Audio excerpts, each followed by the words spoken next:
Banner आए पीछे।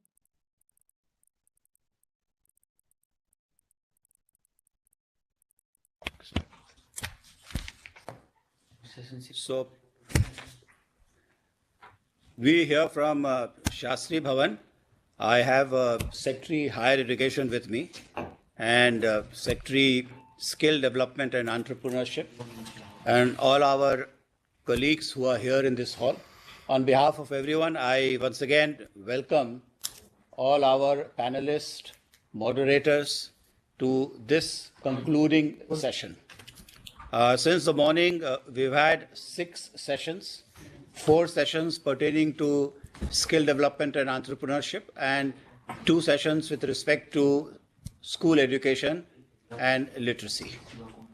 So, without this any meeting is being ado, recorded. I am going to request the moderator of the breakout session number 1, Dr. Krishna Kumar Dwivedi, Joint Secretary, MSD, This meeting is being to recorded. make a presentation over the deliberations of this early to late to afternoon session on the issues with respect to breakout session 1. So, Dr. Dwivedi. Thank you, sir. Good afternoon, sir. And I will make a brief presentation, sir, and give the details of the deliberation and recommendation held in our session, sir. So, sir, after the this Honorable Prime Minister's speech, sir, we started our deliberation at 11:30, sir. And sir माननीय प्रधानमंत्री ने जो अपने वक्तव्य में बोला था sir कि प्रधानमंत्री कौशल विकास योजना 4 आने वाले वर्षों में लाखों युवाओं को स्किल रीस्किल और अपस्किल करेगी।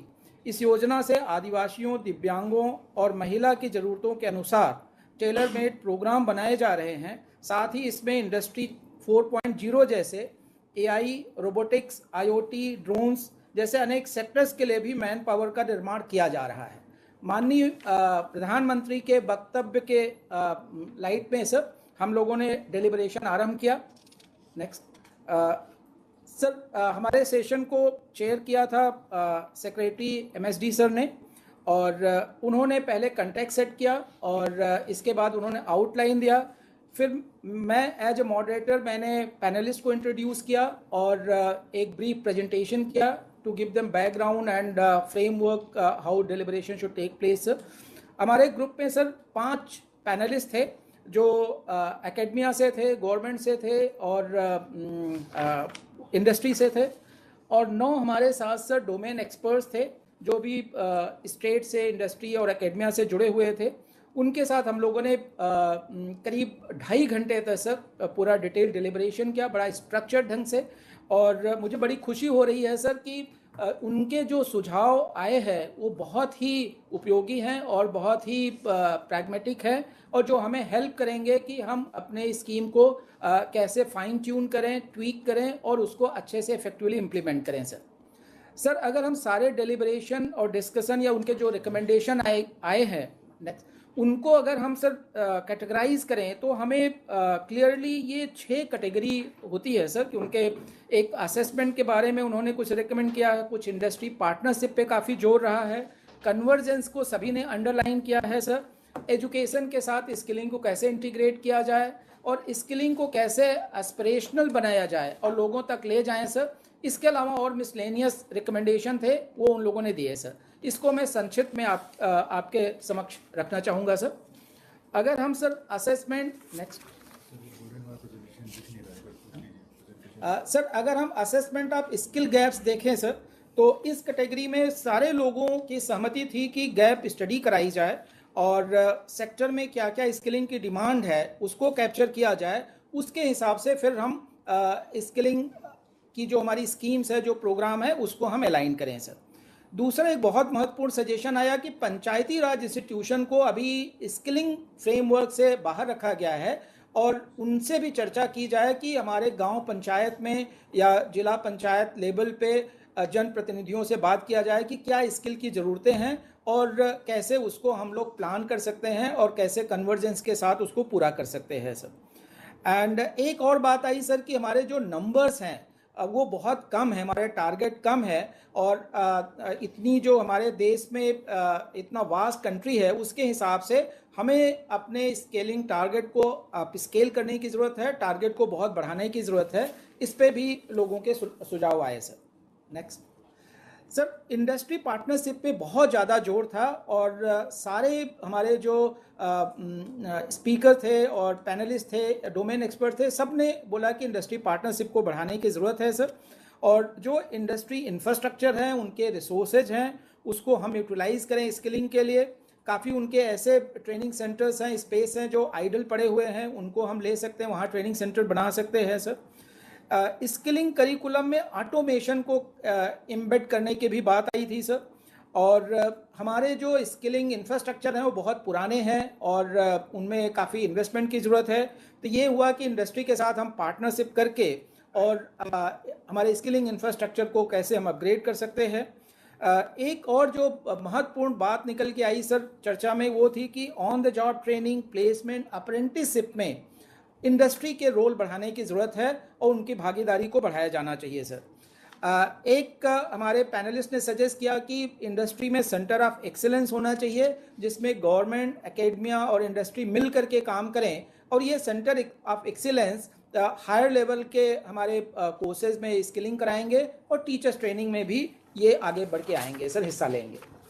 नेक्स्ट सर, कन्वर्जेंस एक ऐसा एरिया था जिसपे भी सारे स्पीकर्स ने सजेशन दिए कि कन्वर्जेंस को और ऑगमेंट करने की ज़रूरत है और इसको आगे ले जाने की ज़रूरत है सर। और ये कन्वर्जेंस खाली सेंट्रल गवर्नमेंट मिनिस्ट्री के साथ नहीं बल्कि स्टेट गवर्नमेंट, इंडस्ट्री और एकेडमिया में भी काफ़ी जैसे स्किल यूनिवर्सिटीज़ हैं, यहाँ पे बहुत काम हो रहा है।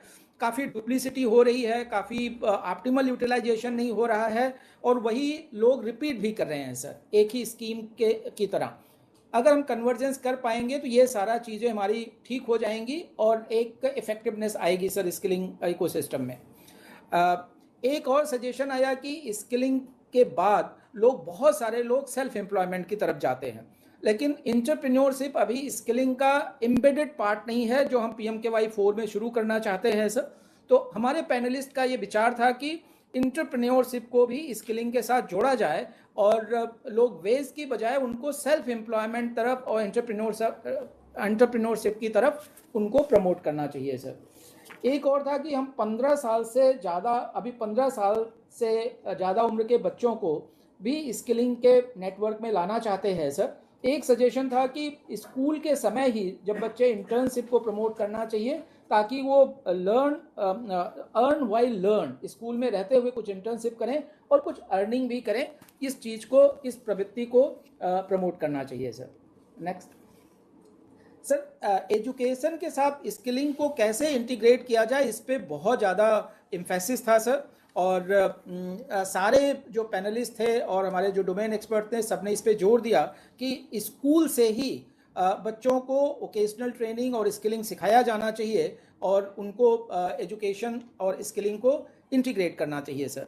कुछ स्टेट से जो रिप्रेजेंटेटिव थे और कुछ हमारे जो स्किल काउंसिल के लोग थे सर, उनसे सजेशन आया कि स्किल साला बनाई जानी चाहिए सर, जहां आर्टिजन को और जो हुनरमंद लोग हैं उनकी अप स्किलिंग उनको सिखाने के लिए सर स्किल हब सेटअप होना चाहिए एजुकेशनल इंस्टीट्यूशन में सर। और एक सजेशन आया था सर, कम्युनिटी स्किल स्कूल्स बनाए जाएं जो खाली स्किलिंग पे फोकस करेंगे, ऐसे स्कूल होंगे और जिनका एफिलिएशन CBSE या जो स्टेट स्कूल बोर्ड हैं वो उनके द्वारा होना चाहिए सर। इससे हम एक्सेसिबिलिटी बढ़ा पाएंगे और जो रिमोट एरिया के लोग हैं उनको भी हम स्किलिंग सिखा पाएंगे सर।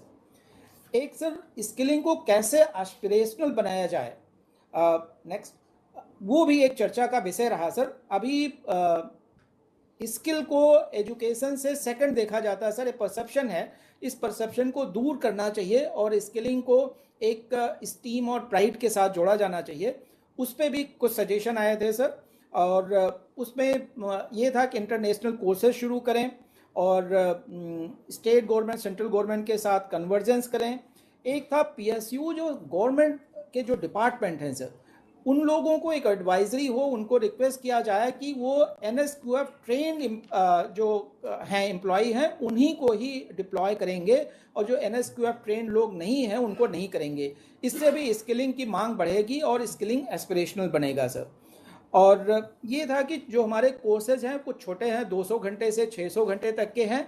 कुछ सजेशन थे कि हम लॉन्गर ड्यूरेशन के भी कोर्सेज PMKVY 4 में ले आएँ, ताकि हम एक क्वालिटी और हायर लेवल ऑफ स्किलिंग करा पाएँ सर। इसके अलावा सर और बहुत सारे रिकमेंडेशन थे, नेक्स्ट स्लाइड, जिसमें सर लोगों ने सजेस्ट किया कि ट्रैकिंग सेंटर खोले जाने चाहिए और कैंडिडेट्स को ट्रैक करना चाहिए कि 1 साल 2 साल तक उन्होंने कहाँ कहाँ पे जॉब किया, या सेल्फ एम्प्लॉयमेंट किया, या वेज एम्प्लॉयमेंट किया, और या तो कहीं कॉल सेंटर बनाने चाहिए, उनको फ़ोन करके पता किया जाना चाहिए, ये सजेशन आया सर।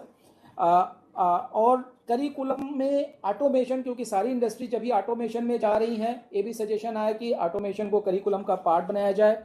ट्रेनिंग का कॉस्ट को ताकि लोअर ना किया जाए, नहीं तो क्वालिटी सफ़र होती है सर।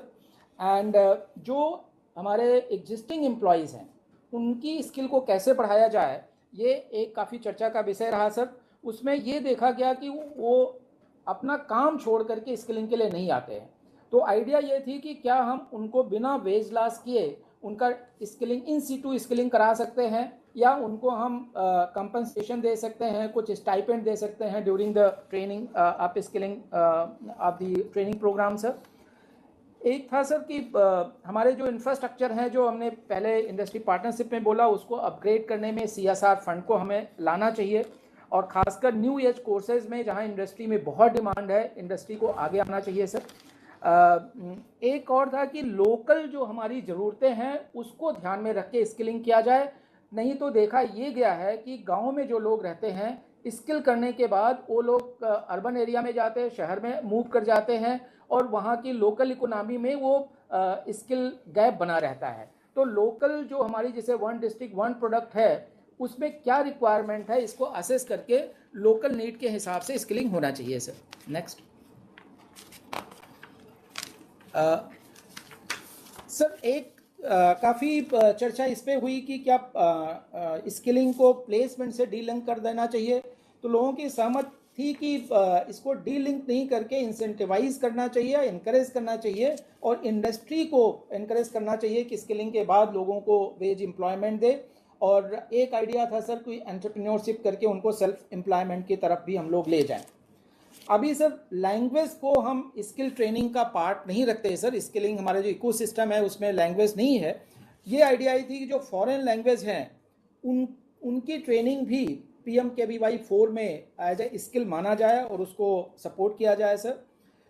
5G जो नई टेक्नोलॉजी आई है उसमें बहुत डिमांड आ रहे हैं, तो उसमें सजेशन ये आया सर कि जो ITI स्टूडेंट्स हैं, खासकर जो इलेक्ट्रिकल और मैकेनिकल के हैं, उनको अगर कुछ शॉर्ट स्किल का एड ऑन कोर्स दे दिया जाए तो वो 5G टेक्नोलॉजी में जो जॉब अपॉर्चुनिटीज आ रही हैं उसके लिए वो एम्प्लॉयबल हो जाएंगे सर। एक और था सर कि हमारे बच्चे जो हैं डोमेन एक्सपर्ट तो होते हैं, लेकिन जब उनको सॉफ्ट स्किल की बात आती है, इंटरव्यू फेस करने की बात आती है, तो बहुत अच्छा नहीं कर पाते सर। तो ये एक सजेशन आया कि हमारा जो स्किल का करिकुलम है, कोर्स है, उसमें हम एम्प्लॉयबिलिटी स्किल, बिहेवियर स्किल को एक एम्बेड कर दें, उसका एक मैंडेटरी पार्ट बना दें सर। आज की जो टेक्नोलॉजी है सर उसमें था कि ब्लेंडेड मोड में स्किलिंग को हम एनकरेज करें सर, रेजिडेंशियल कोर्सेज चलाएं और स्पेशल प्रोजेक्ट भी लिया जाए ताकि मार्जिनाइज लोगों को इससे लाभ मिले सर। नेक्स्ट सर, अवेयरनेस पे काफ़ी जोर दिया गया था। 1 डिस्ट्रिक्ट 1 प्रोडक्ट पे लोगों ने काफ़ी ध्यान आकर्षित किया कि इसको फोकस करना चाहिए। स्किल यूनिवर्सिटीज़ को रोल को बढ़ावा देना चाहिए सर, और उनको टीचर्स और एसेसर का ट्रेनिंग का दायित्व दिया जाना चाहिए। एक सजेशन आया कि क्या हम स्किल यूनिवर्सिटीज़ को PMK के अदर स्किलिंग सेंटर्स को एफिलिएट करने का भी दायित्व दे सकते हैं, और SSC को कैसे पार्टनर किया जा सकता है, और स्किल वाउचर को हम लोग स्किलिंग इकोसिस्टम में इंट्रोड्यूस कर सकते हैं sir. Next, this is the last slide sir. Skilling activities में सर प्राइवेट सेक्टर में जो स्किलिंग एक्टिविटीज़ हो रही हैं वो हमको ज़्यादा आइडिया नहीं है, तो ये सजेशन आया कि उसको भी कैप्चर किया जाए, उससे पॉलिसी बनाने में हमें सुविधा होगी सर। एंड जितने हमारे स्किल सेंटर हैं उनको प्रोडक्शन सेंटर की तरह डेवलप किया जाना चाहिए, और जैसे एजुकेशन में क्रेडिट फ्रेमवर्क आया है सर, वैसे स्किलिंग इकोसिस्टम में भी क्रेडिट फ्रेमवर्क लागू होना चाहिए।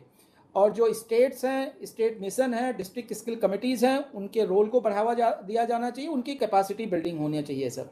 एक बहुत महत्वपूर्ण सजेशन आया कि हमें सैचुरेशन मोड में जाना चाहिए। Each and every eligible person should be provided skilling training sir across the country. और हम 5 लेवल तक के कोर्सेज देते हैं। सजेशन आया कि उसको 5, 6, 7 लेवल तक के भी कोर्सेज दिए जाएं और प्रोसेस को सिंप्लीफाई किया जाए सर। और ज़्यादा फोकस आउटकम पे होना चाहिए, क्वालिटी पे होना चाहिए, ना कि नंबर पे सर। ये सजेशन आए थे। सेक्रेटरी सर ने बाद में समअप किया और कहा कि इन सब को हम लोग कंसीडर करेंगे और अपनी पॉलिसी को फाइन ट्यून और ट्विक करेंगे sir. Thank you very much sir. Thank you, Mr. Dwivedi. I will request the other moderators to look at the timeline. It's 10 minutes each. So now may I request Shrived Tiwari, CEO NSDC.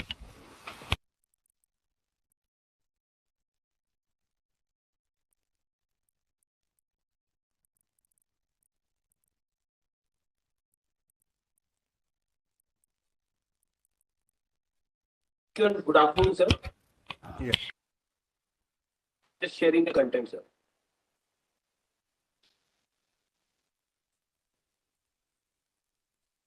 So the basis of the second breakout session was the budget announcement.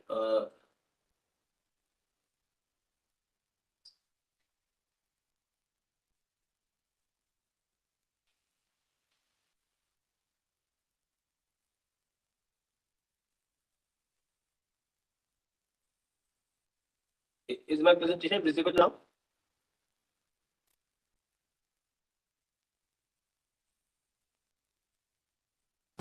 आपका presentation अब visible है, Mr. Tiwari.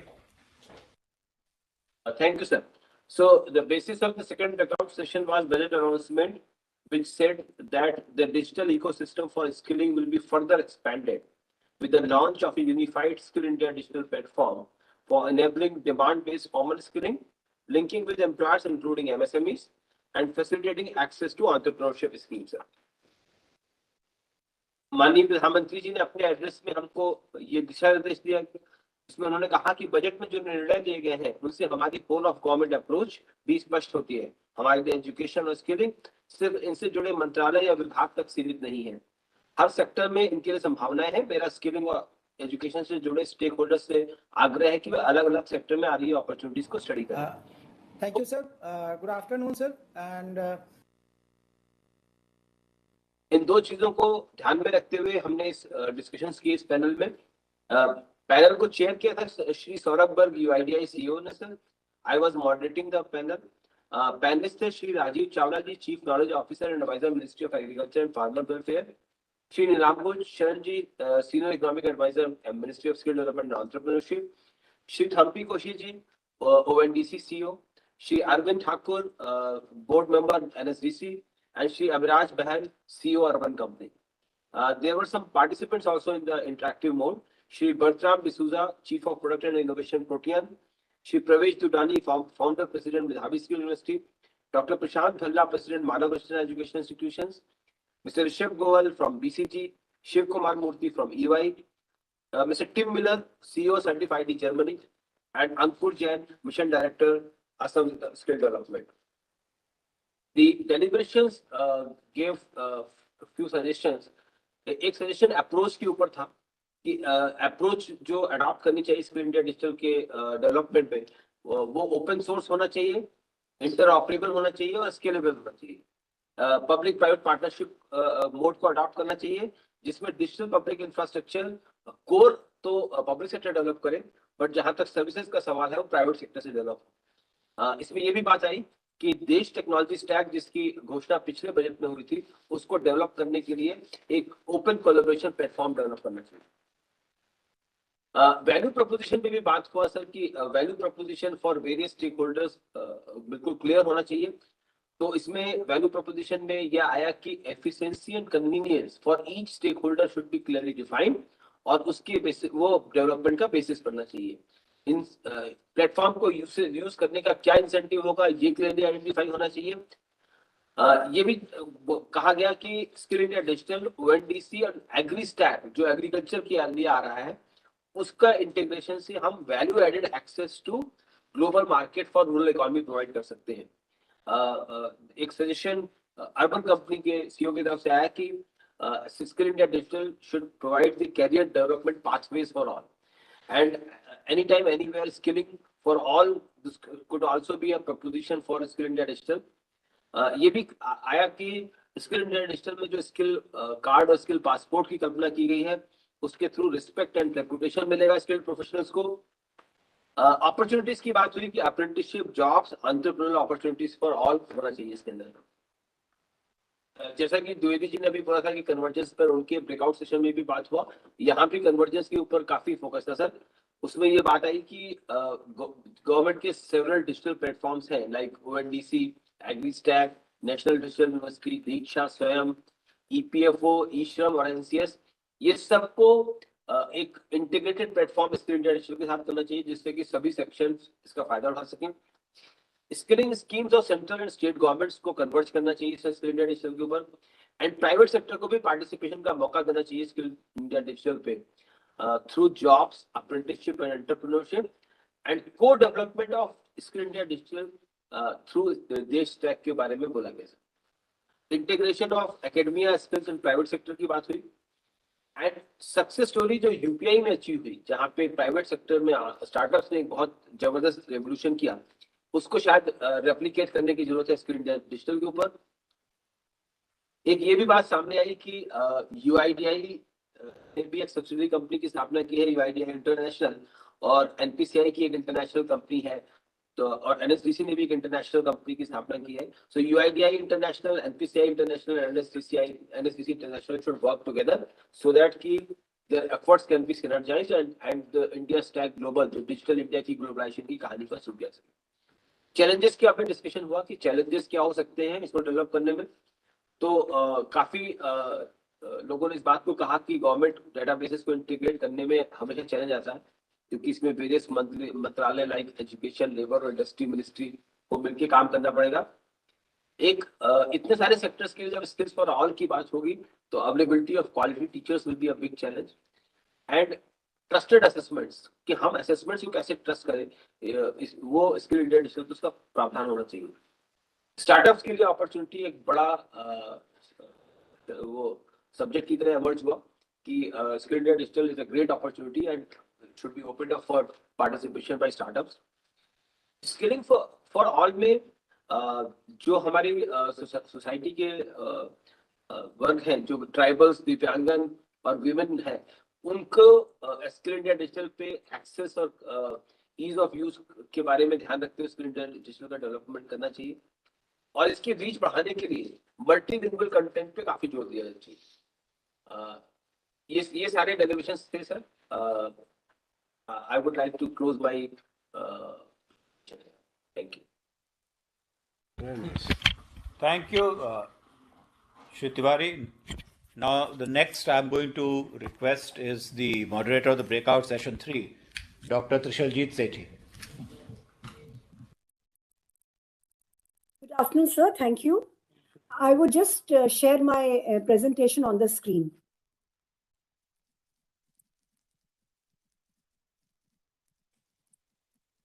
I would be presenting the summary for the Breakout Session 3, that is the Skill India International Centers and building capacity for skill-based mobility. The budget announcement for 23-24 states that 30 Skill India International Centers will be set up across different states to skill the youth for international opportunities. The Honorable Prime Minister also, in the film that we screened at the beginning of the session, also reiterated this very strongly. To set the context, India's demographic profile is such that it is a very young nation. 65% of our population is below 35 years of age. There is a huge demand of skilled manpower across the globe. This is India's opportunity to fulfill that demand and become the skill capital of the world. The Skill India International Centers are to act as institutions to cater to the end-to-end needs of the youth aspiring for a global career. The panelists, we had the panelists from across the board. We had people from the demand side. Our chair was Mr. Asif Sayyed. He's Secretary, Ministry of External Affairs, looking after the overseas Indian affairs. We had the Group Executive Officer from EFS Facilities, then Transworld, then Perdman Group. And we had Madam Meera Sethi. She's a Global Migration Policy Advisor. We also had officers from the state governments to look into the supply side. We also had some people who are already partnering with the NSDC and the Ministry of Skill Development to set up some international centers already. The panelists were in the beginning informed that the SIICs are envisaged to act as a one-stop solution for generating awareness and counseling, then training, pre-departure orientation, immigration facilities, and even post-migration support. The objectives of the session were to get inputs for, as I said, the entire range of mobility chain stakeholders for what are the international best practices for regulated and fair migration, the key factors that affect international mobility. Then the international employers was asked about their experiences, especially regarding to the Indian workforce. The supply side challenges were also looked into.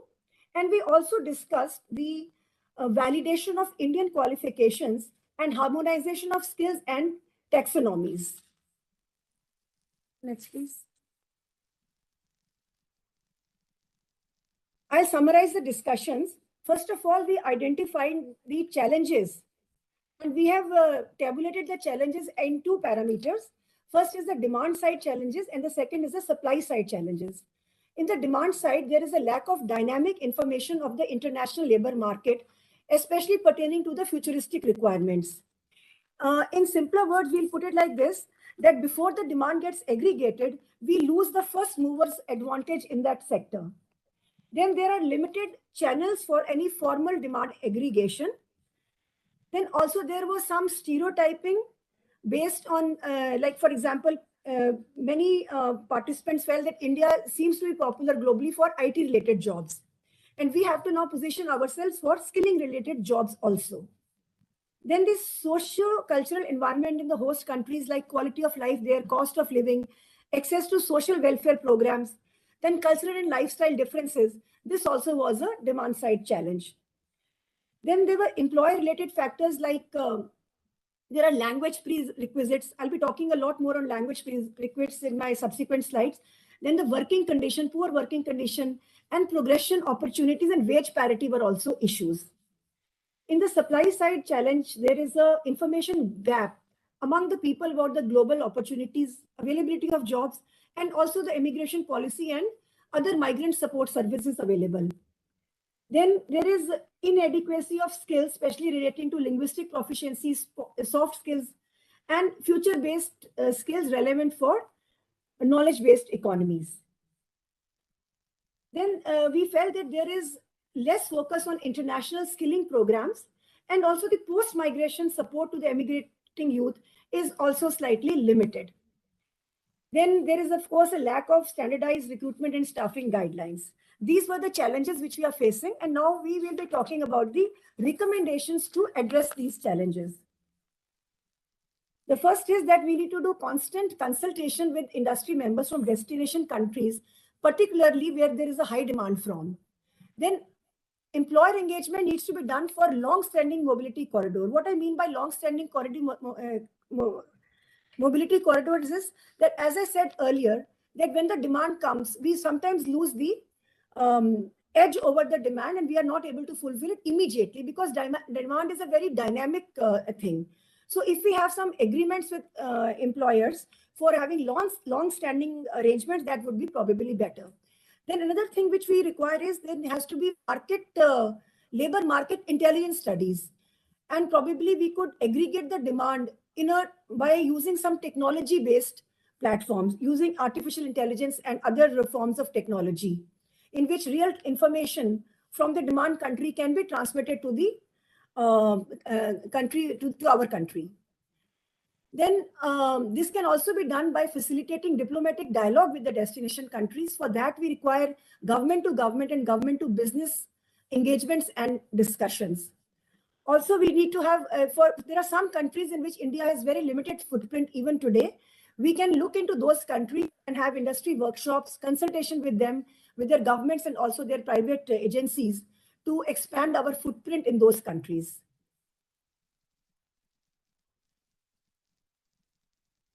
Then there are some things that we can do. We can even present some India success stories and best practices for large-scale skilling projects. And we can also highlight India's workforce capability in global forums, in global meetings.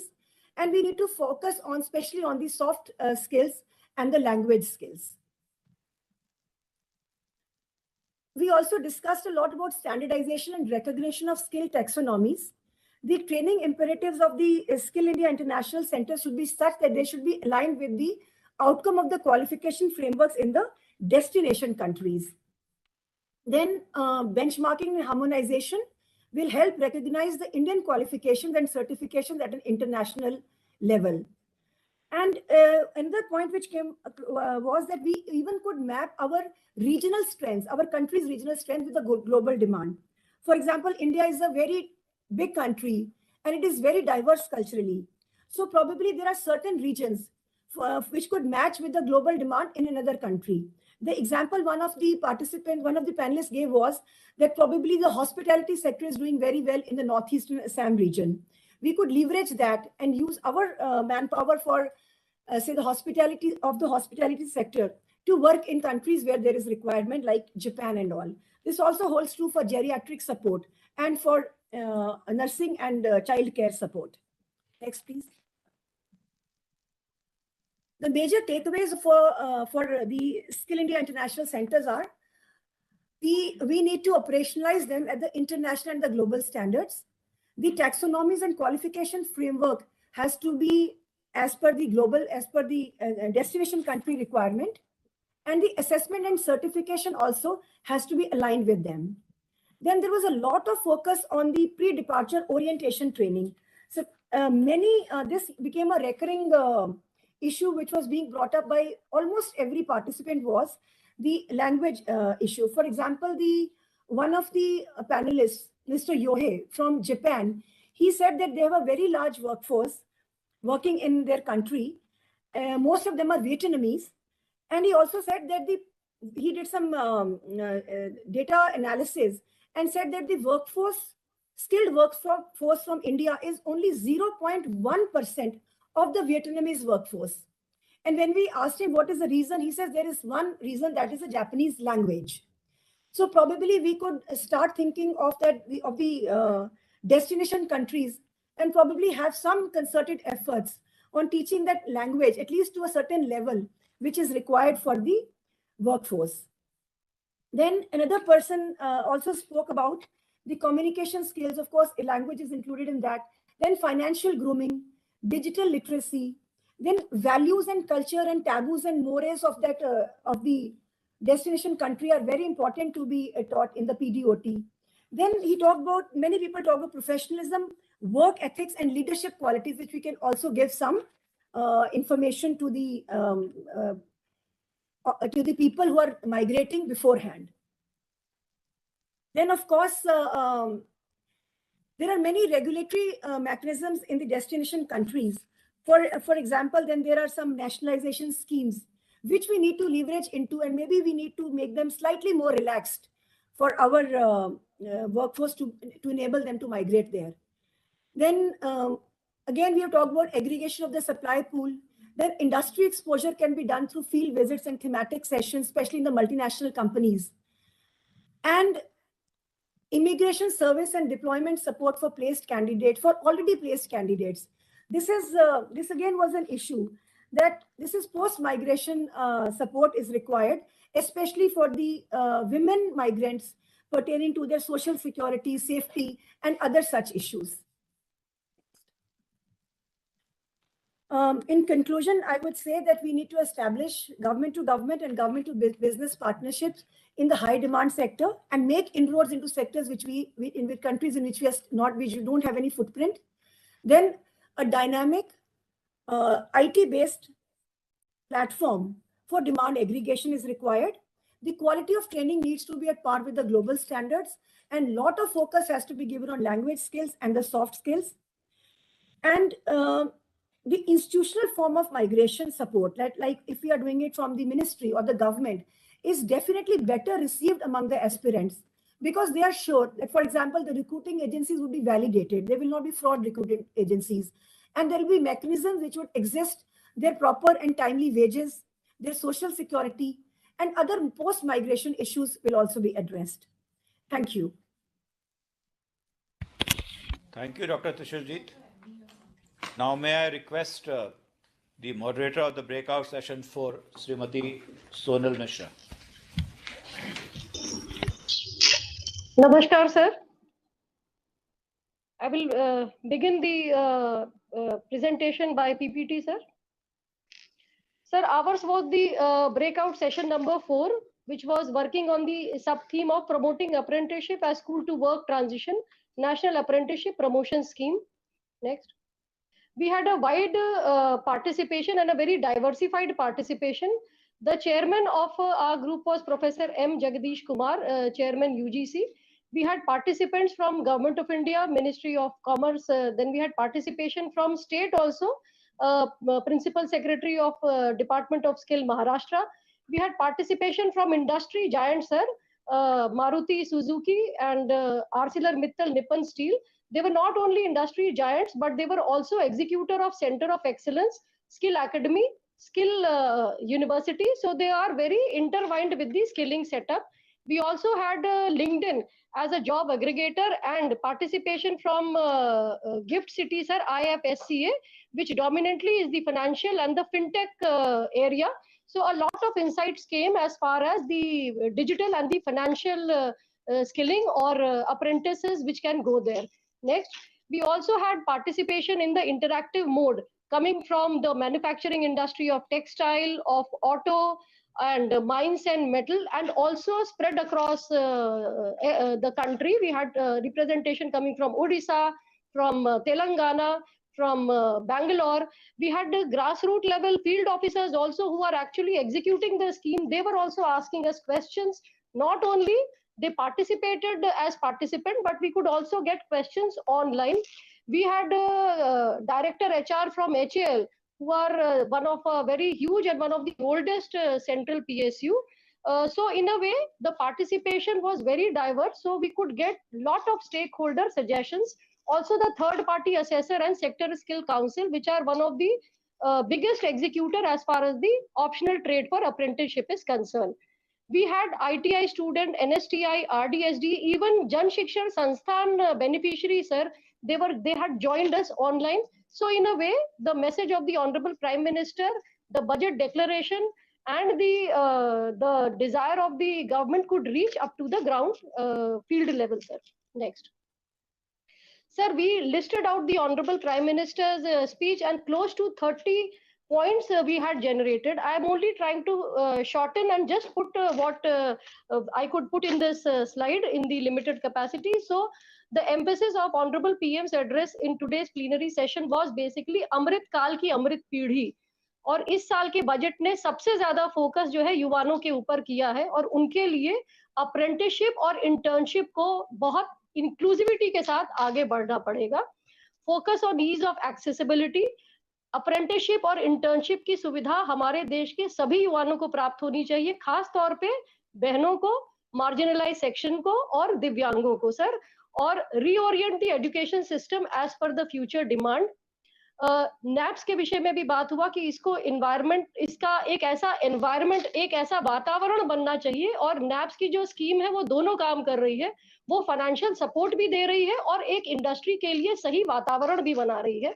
Taylor made programme for skilling, reskilling and upskilling, especially for marginalized sections like the tribal, women, differently abled, artisans especially, and target new age sectors.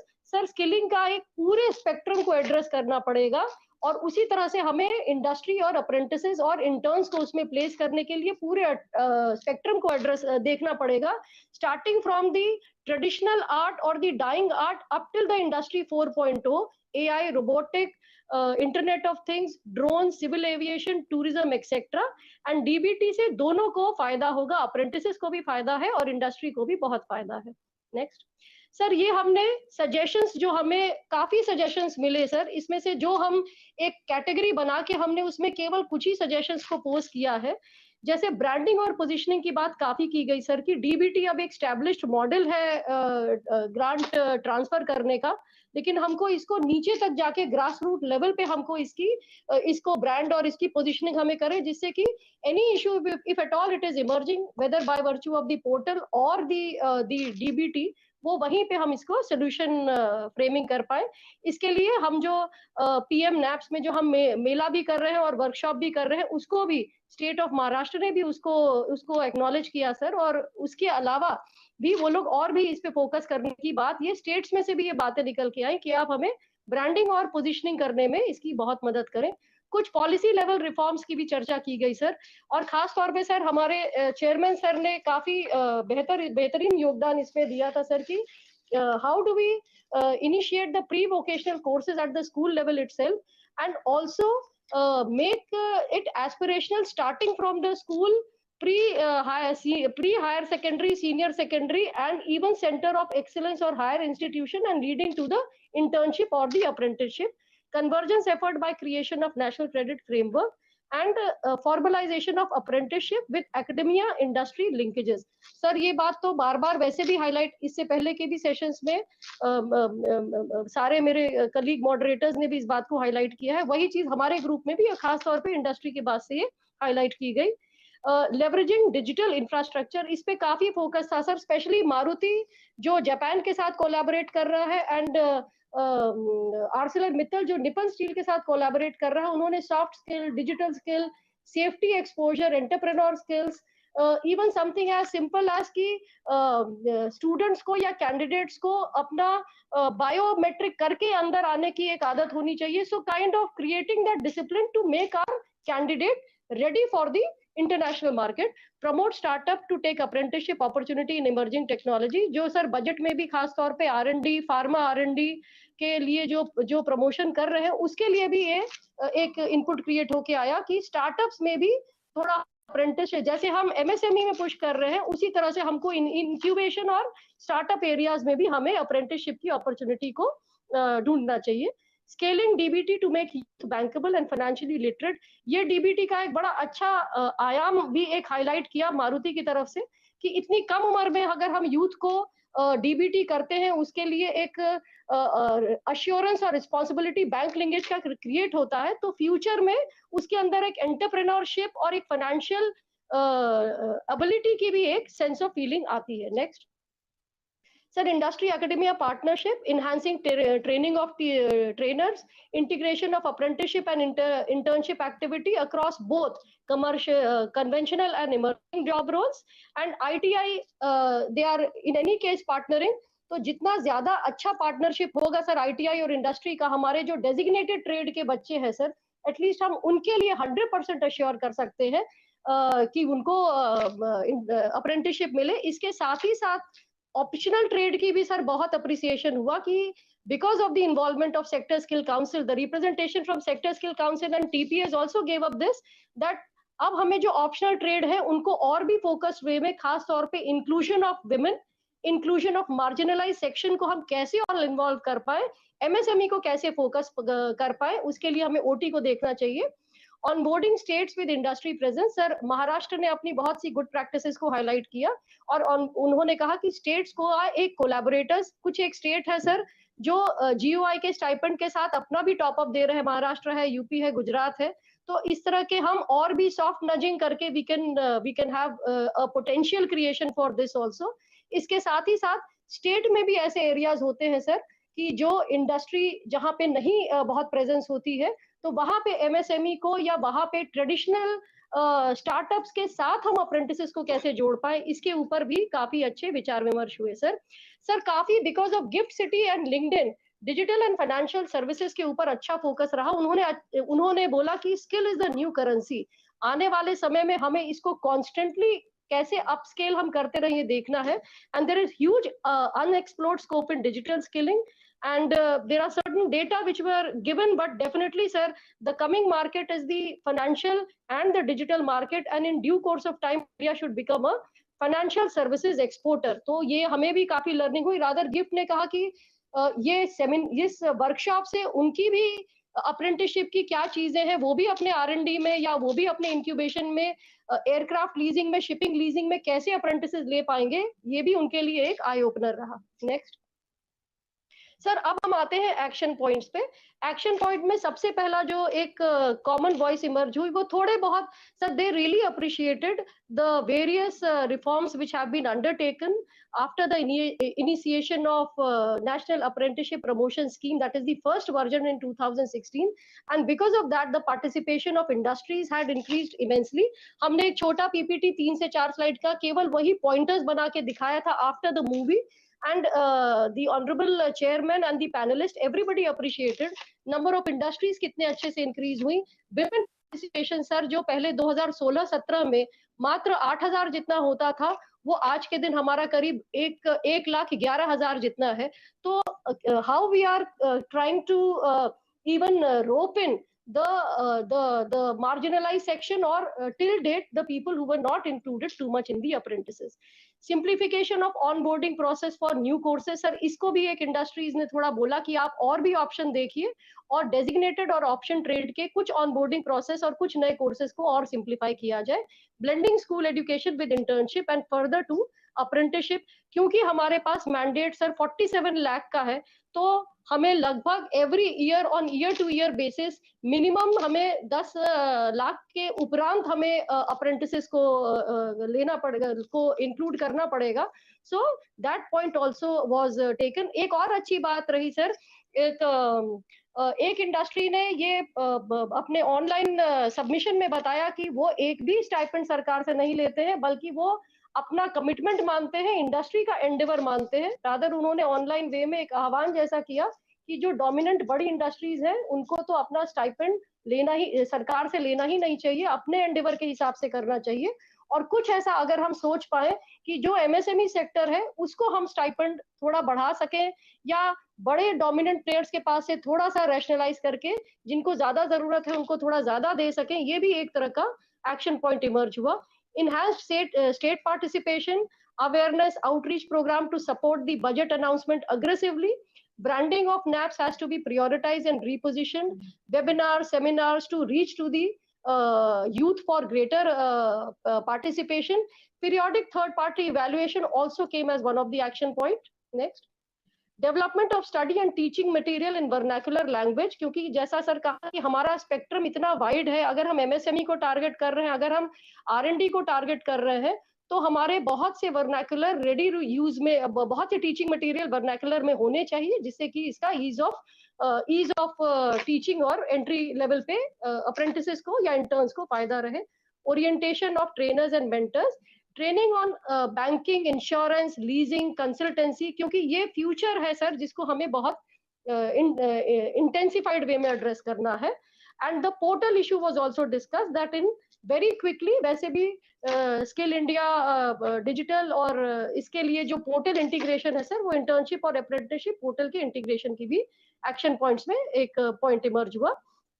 Industry participation के लिए strategic plan for employer participation, and also because HAL was there sir, HAL ने बताया कि वो किस तरह से one of the oldest है जो अप्रेंटिसेस एंगेज कर रहा है।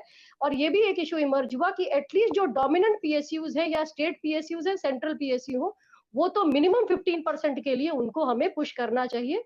रादर महाराष्ट्र ने तो 15 के उपरांत भी अपना थोड़ा सा मार्जिन रखा है, where they are engaging the apprentices in the dominant state PSUs. Next, sir, portal to be made more user friendly. North east के लिए भी थोड़ा सा इशू रेज हुआ था कि जैसे हम मार्जिनलाइज सेक्शन को देख रहे हैं वैसे ही हमें उनके लिए फोकस्ड वे में चलना है।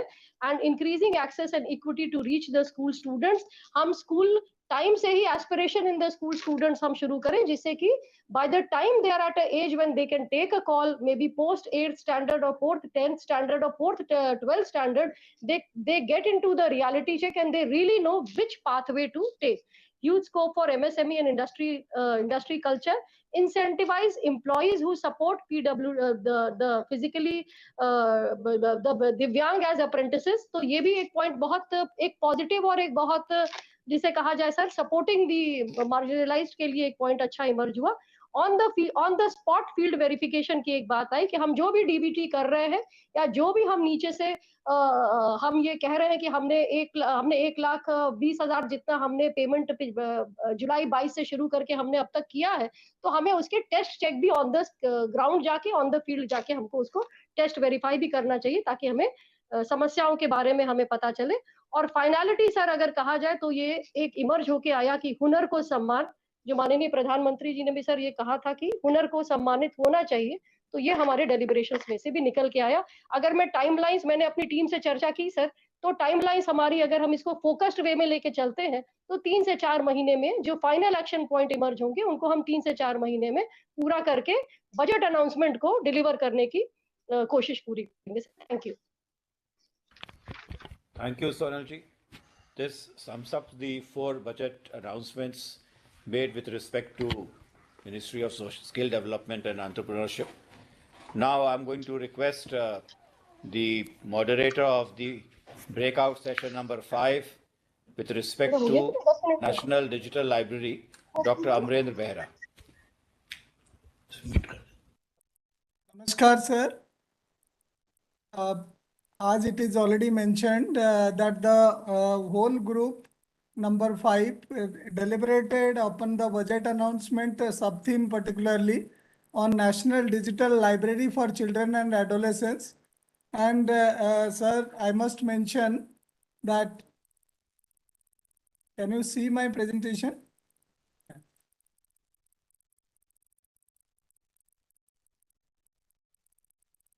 Can we do the full screen?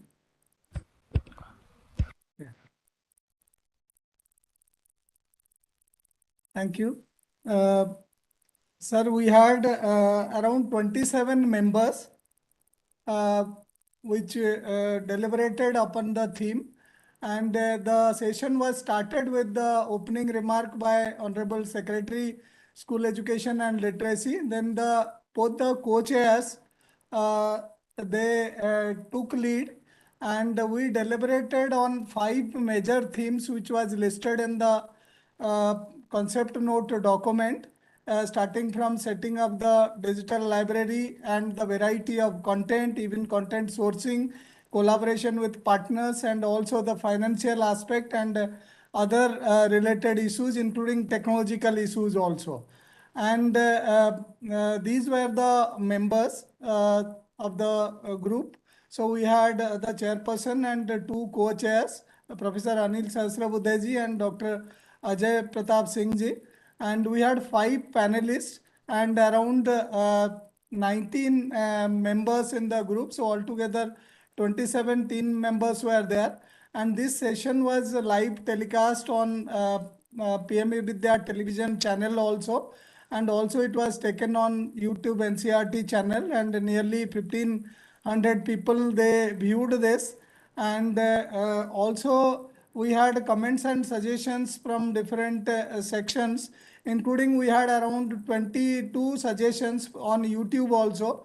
The audience, they raised the questions and comments, and there are 22 suggestions which we have comments and suggestions in the form of recommendation. We have listed it, and if I start from the first one, so it is phygital approach. The whole team stressed upon that we should not only have digital books, but we should have both physical and digital books, and keeping in view the particularly chance that every child should have a chance to touch a book at school or in the panchayat building, or in collaboration with the panchayats, and along with a mobile app,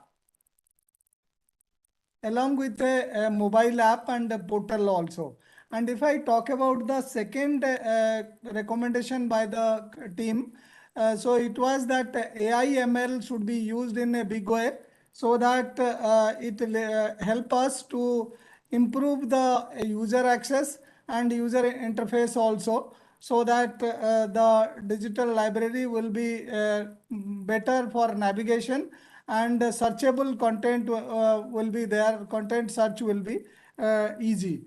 And also we had the recommendation that it should have a flexible personalized digital classrooms, in the sense that it should not be only online, available on offline also, both in asynchronous and synchronous mode, so that the forums, online forums, groups and all also could be there, and we can go for further delivery of the resources in a user-friendly manner.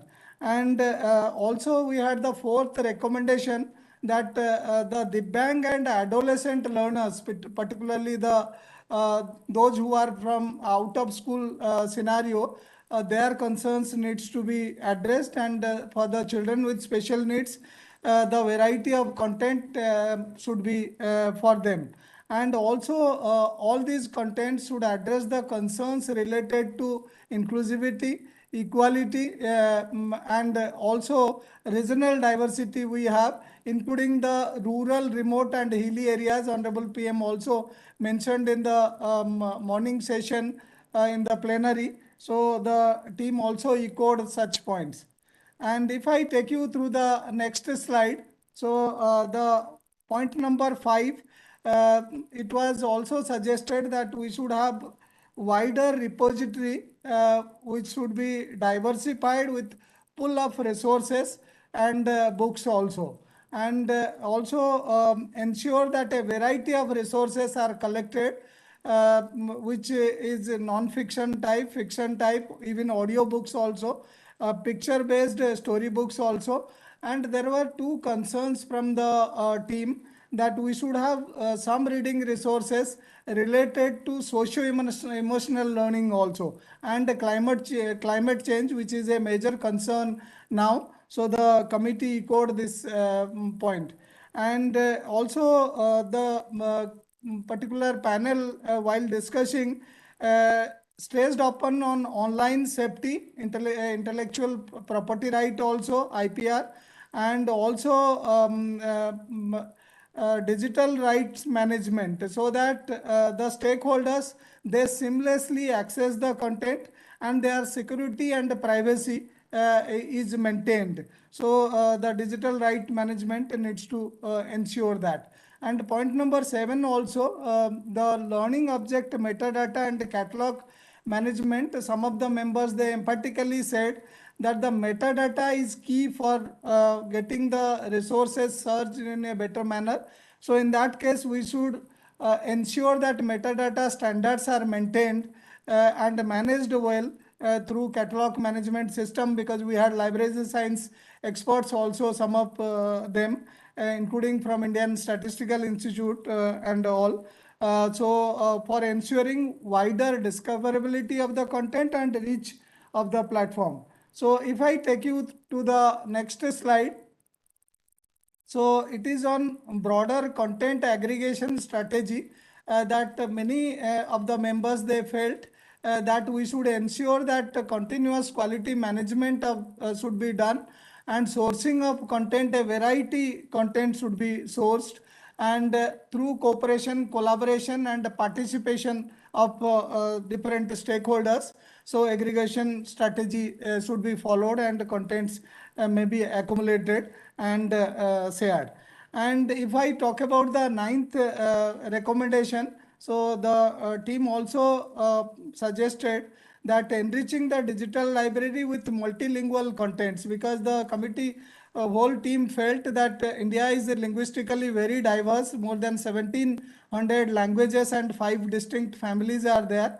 So language families are there, starting from Aryan, Dravidian, Austroasiatic, Tibeto-Burman and Andamanese language families. So these contents needs to address their need also, Content should be made available. These books, digital books should be made available in multiple Indian languages. If I take you through the next slide, slide number 10, it is embedding national credit framework. If we can change to 10.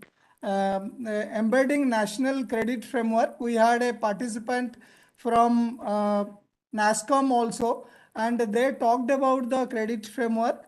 And if we are having reading through a national digital library for children and adolescents, we need to have some courses and have credits for different stakeholders. So they not only read, they earn batches, earn credits also for reading this, and it should be invariably be used for teachers and students as well. If I talk about the 11th suggestion recommendation of the committee, so it has very emphatically been mentioned that partnership, collaboration, and crowdsourcing. It is key to have a national library at India scale and also of international standard. So creating different channels for wider participation for publishers and contributors for wider crowdsourcing is also key. So if I take you through the next slide number 12, so capacity building of all the stakeholders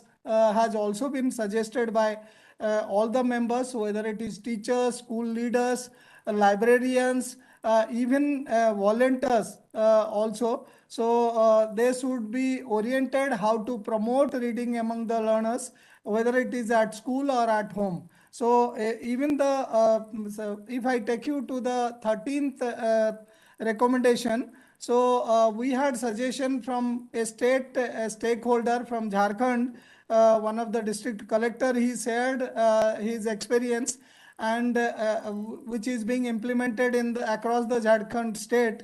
So it suggested that we need to organize a large number of reading melas, even book donation campaigns also, so that people donate their digital and physical books, so contribute for this cause.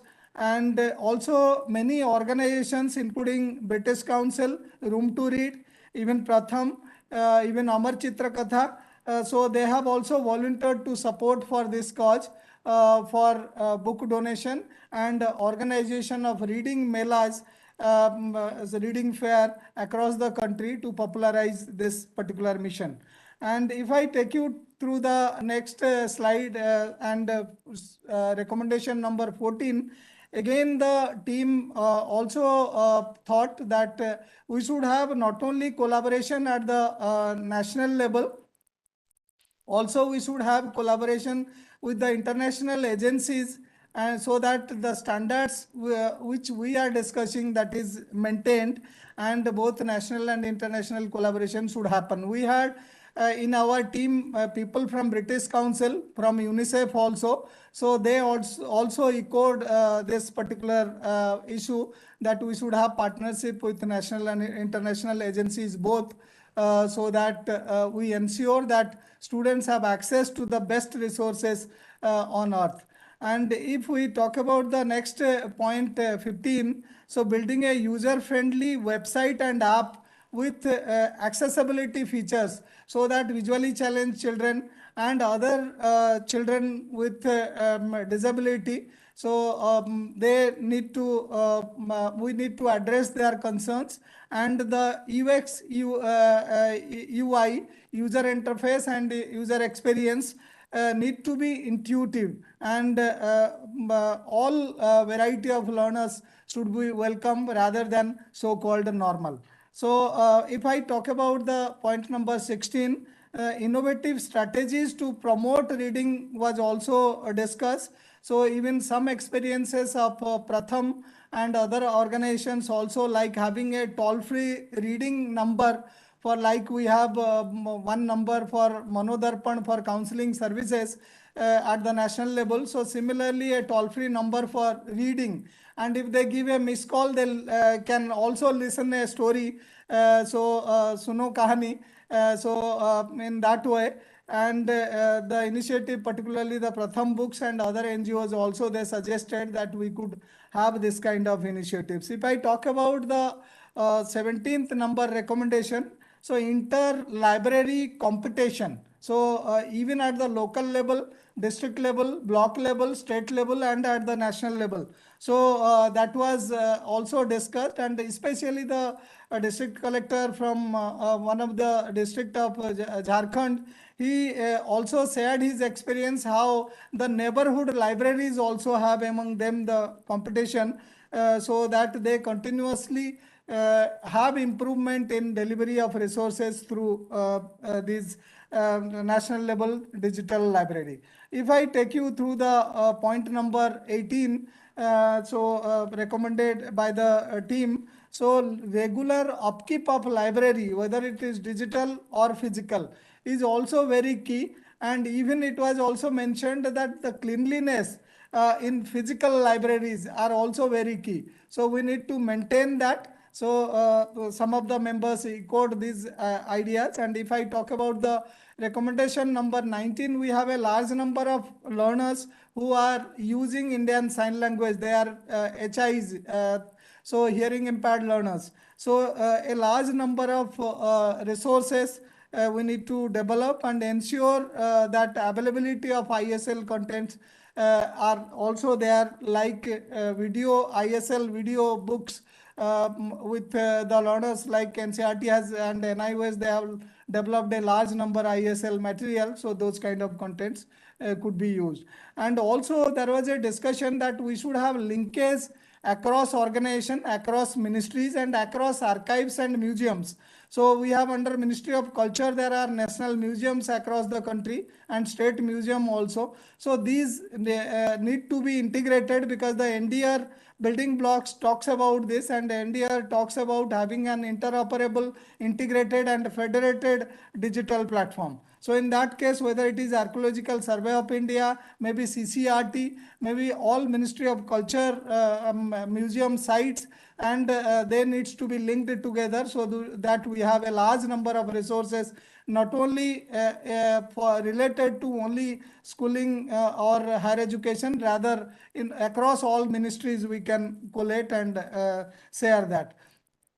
If I take you through the last slide of the presentation and the recommendation, even there were suggestions that like the NSS and NCC is run in the country with an objective to develop certain values among children and also a feeling for the nation and national integration. So similarly for fostering and improving reading skills with understanding, the same spirit of NCC and NSS could be embedded in the library movement, National Digital Library movement, so that we reach out to every nook and corner in a time-bound manner and provide digital resources for learners across all ages, age groups. If I talk about the last recommendation, so on the copyright issues also, it was also discussed that the copy left content we need to also take, and particularly the copyright need to be preserved, and also if the same kind of copyrights they are using that, like CC by SA Creative Commons license, sharing alike, or any other license, so we should contribute the resources. And even if some organization or some agencies, they make profit out of such kind of resources by making their own collections, but giving proper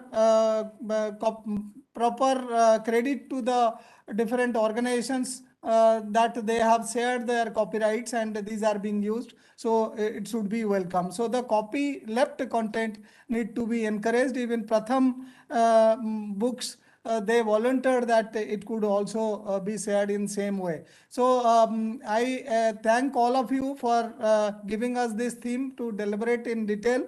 And I must quote and stop that Honorable PM, when the Digital India campaign was launched, so keeping in view the India scale, particularly in school education sector, we have 1.5 million schools, 8.5 million teachers, and almost 260 million students. So Honorable PM says that the skill, scale and speed together needs to be achieved using technology across the country. So thank you very much, sir, for the opportunity and for sharing the recommendations of the group. Namaskar.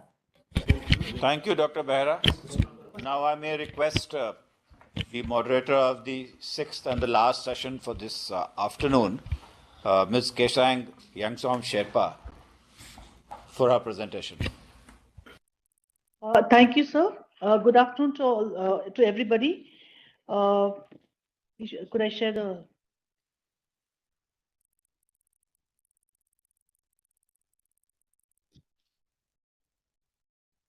Sir, is my presentation visible? Yes, we can see that. You can put it on full screen. So the Honorable Prime Minister in his plenary speech has stressed on the need for partnership between academia and industry in the field of education. He has emphasized the importance of having fruitful discussions which will lead to beneficial solutions for the redefining of learning and skilling on the same footing. This would in turn provide universal access to learning and would create a new energy to take the country forward on the path of progress. Now, I would like to give my report on the Breakout Session 6, which had the theme Re-envisioning Teachers' Education and Developing Diets as Vibrant Institutes of Excellence. For this Session 6, the chair was Shri Sanjay Kumar Sir, Secretary, Department of School Education and Literacy, Ministry of Education, Government of India. The co-chair was Srimati Prachi Pandey, Joint Secretary, DOSAL, Ministry of Education, Government of India. And we had three main panelists, Professor Saroj Sharma, Chairperson NIOS, who spoke on the restructuring of diets and ICT implementation. Then we had Professor K. Ramachandran, Advisor NIPA, who spoke on curriculum reforms, transaction, and capacity building and continuous professional development. We also had the third panelist, Dr. Ashok Pandey from GEMS Education India, who spoke on identification of potential shortfalls and remedial measures. In the interactive session, we had 8 expert members, all of them from the field of education, who spoke on various sub-themes for making diets vibrant institutions of excellence.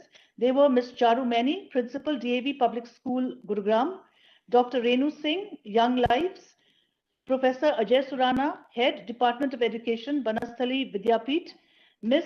Deepa Chandran, Principal, Sri Sharda Vidyalaya Kaladi Kochi, Sri Anustup Nayak, Central Square Foundation, Professor Sharat Sinha, Head, Teacher Education, NCERT, Sri Robin Chetri, Director, SCERT Sikkim, and Ms.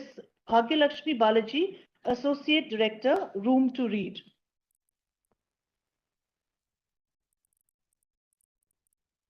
We had a wide participation and we got a lot of suggestions in the comment box also. So in the Honorable Finance Minister, in her budget speech, she announced that teachers training will be re-envisioned through innovative pedagogy, curriculum transaction, continuous professional development, dipstick surveys, and ICT. The District Institutes of Education and Training, DIET, will be developed as vibrant institutes of excellence for this purpose. In line with the same, we had our discussions. We got a large number of recommendations, which we will be giving in detail in our detailed reports. Due to the constraint time limit of 10 minutes, I will be highlighting a few recommendations, some of the highlights in this session. Most of the problems areas that were identified as far as diets were concerned are the ones on the, you can see on the screen. And I will straight away go into the recommendations that we received for each of them. It was very clear from the discussions that an institutional development plan has to be put in place to reinvigorate and restructure diets. This would require a 10-year perspective plan for implementation in a time-bound manner. This institutional development plan would consist of the following components. First is the curricular aspect.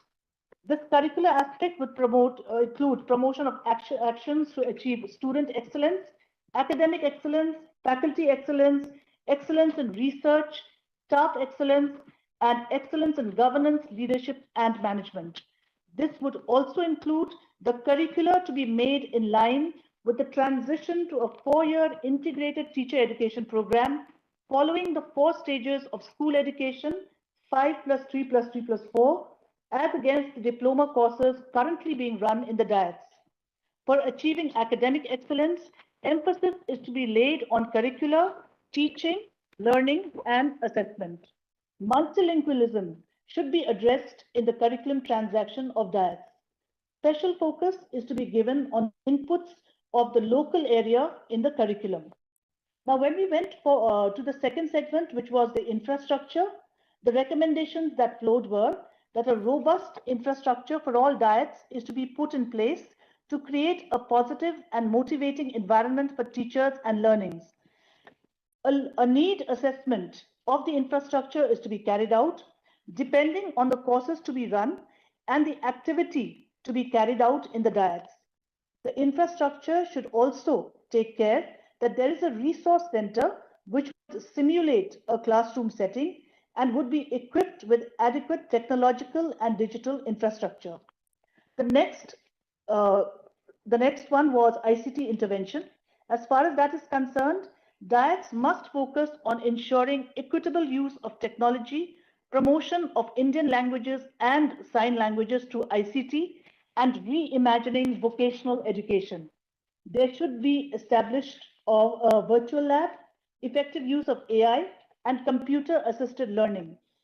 The next important point was continuous professional development. 50 hours of CPD has been mandated in NEP 2020. In line with the same, diets should have an action plan to implement the same. There should be regular interaction with experts and academicians from outside the diets. Exposure to international and national universities, seminars, conferences, and other institutions should be given to the faculty and teachers of diets so that there can be sharing and learning from best practices. Diets should also be exposed to demonstrational teachings of experts. And a calendar for continuous professional development should be chalked out to upskill in-service teachers with 21st century skills. The next important point, that recommendation which came forth, was in the field of capacity building. Effective capacity building measures should be undertaken for enhancing competencies of the teachers in the diets. The staff strength is to be optimized for pre-service and in-service teachers and courses. A district development plan, education plan is to be prepared by each diet in consultation with BRCs, CRCs, and SCRT. Adequate support should be given to the CRCs and BRCs by the diets. The diets should also take the mantle of mentoring of schools in their district. The next recommendation on the main point came regarding interlinkages between NCRT, SCRT, diet, BRC, and CRC. Better synergy and coordination should be present between all the levels to take care of the aspects of pre-service as well as in-service teacher training. Proper mechanism for monitoring and assessment of learning outcomes should also be evolved at all levels. The next important recommendation came from the point extending the role of diets to also support the private schools. Extending the role of diets to also support the private schools in terms of institutional development plans, curricular transaction, CPD, in-service training, etc., because currently the diets are largely relegated to government schools. The next point was embedding internal and external accountability for continuous assessment of the standards of the diets and their accreditation. And the last recommendation which came through was in the new teacher education system of integrated teacher education programs, the RIE model could be adopted for running ITEP and other teacher education programs currently run by DIET and to be run by DIET if allowed, which should be aligned with NEP, wherein the affiliation of the courses would be with the university and the administrative control would be with the DIETs, as in the case of the RIEs, which are presently successfully running. So in conclusion, I would like to submit that transformation of DIETs as vibrant institutes of learning excellence for teacher training and teacher education is a visionary initiative of the Government of India, which will enable an India-centric education system that contributes directly to transforming our nation sustainably into an equitable and vibrant knowledge society by providing high-quality education to all, thereby placing India as a Vishwa Guru in education. Thank you, sir.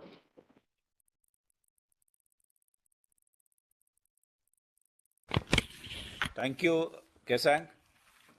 Now, मैं माननीय मंत्री जी के सहमति से अब मैं आमंत्रित करना चाहूँगा श्री अतुल कुमार तिवारी, सचिव स्किल डेवलपमेंट एंड एंटरप्रेन्योर को, कि वो आज वोट ऑफ थैंक्स दें.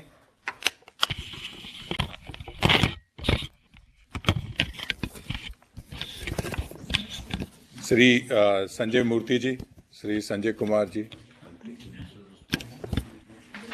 आपके माध्यम से मैं ये अपने धन्यवाद ज्ञापन देना चाहूँगा. शिक्षा, कौशल विकास और उद्यमशीलता मंत्रालय की ओर से और शिक्षा मंत्रालय और से हम माननीय प्रधानमंत्री जी द्वारा स्किलिंग और शिक्षा को प्रमुखता देने वाले दूरदर्शी बजट और बहुमूल्य संबोधन के लिए अपना हार्दिक आभार व्यक्त करते हैं. माननीय प्रधानमंत्री जी ने अपने संबोधन में कहा कि प्रधानमंत्री कौशल विकास योजना 4.0 आने वाले वर्षों में लाखों युवाओं को स्किल, रीस्किल और अपस्किल करेगी. साथ ही इसमें इंडस्ट्री 4.0 जैसे AI, रोबोटिक्स, IoT, ड्रोन्स जैसे अनेक सेक्टर्स के लिए भी मैन पावर का निर्माण किया जा रहा है. इससे इंटरनेशनल इन्वेस्टर्स के लिए भारत में काम करना और आसान होगा. माननीय प्रधानमंत्री जी के इस वक्तव्य को अंगीकृत करते हुए न्यू एज टेक्नोलॉजी के इस युग में कौशल विकास द्वारा अपने कदम हम आगे बढ़ाने जा रहे हैं. माननीय प्रधानमंत्री जी ने अपने संबोधन में अप्रेंटिसशिप और इंटर्नशिप को भी काफ़ी बढ़ावा दिया. उन्होंने कहा कि हमारी इंडस्ट्री को उचित स्किल से जुड़ी वर्कफोर्स की पहचान करने में भी इंटर्नशिप और अप्रेंटिसशिप से आसानी होगी. इससे हमारे युवा फ्यूचर रेडी होंगे और जिस अप्रेंटिसशिप का वातावरण बन रहा है NAPS के माध्यम से, उससे पेमेंट्स में इंडस्ट्री की भी मदद हो रही है. माननीय प्रधानमंत्री जी के इस वक्तव्य को हम आत्मसात करते हुए अप्रेंटिसशिप की युवाओं के कौशल विकास के लिए एक सशक्त माध्यम के रूप में आगे बढ़ाने जा रहे हैं, ताकि पूरी इंडस्ट्री, इंडीड पूरी इकॉनमी इससे लाभान्वित हो सके. प्रधानमंत्री ने अपने संबोधन में सबसे महत्वपूर्ण बात जो उन्होंने कही वो कहा कि स्कूल एजुकेशन ये अमृतकाल के में देश के दो सबसे महत्वपूर्ण टूल्स हैं.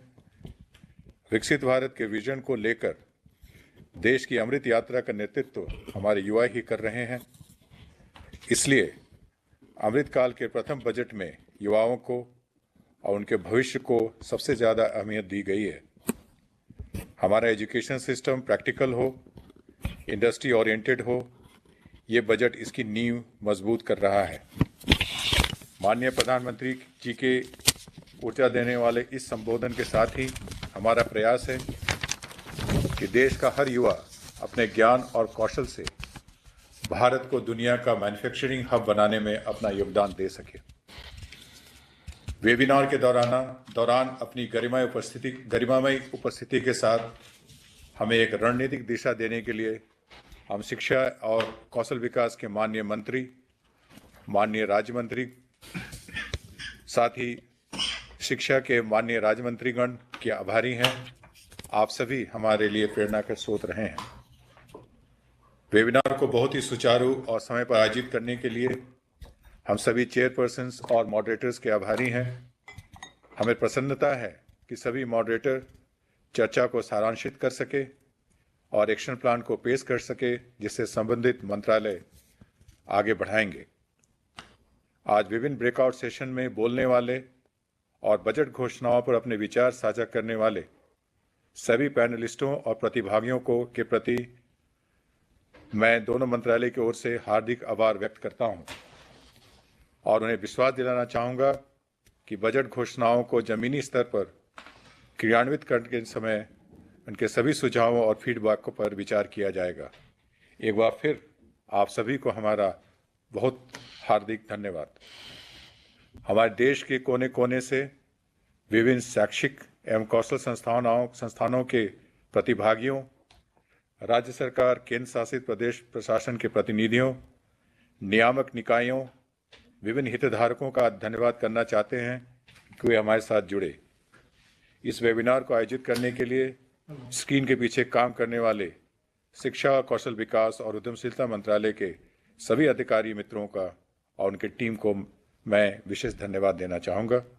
अंततः श्री संजय मूर्ति जी को सचिव की ओर से नेतृत्व देने के लिए मैं अपना हार्दिक आभार व्यक्त करता हूँ। एक बार फिर आप सभी को धन्यवाद। Thank you.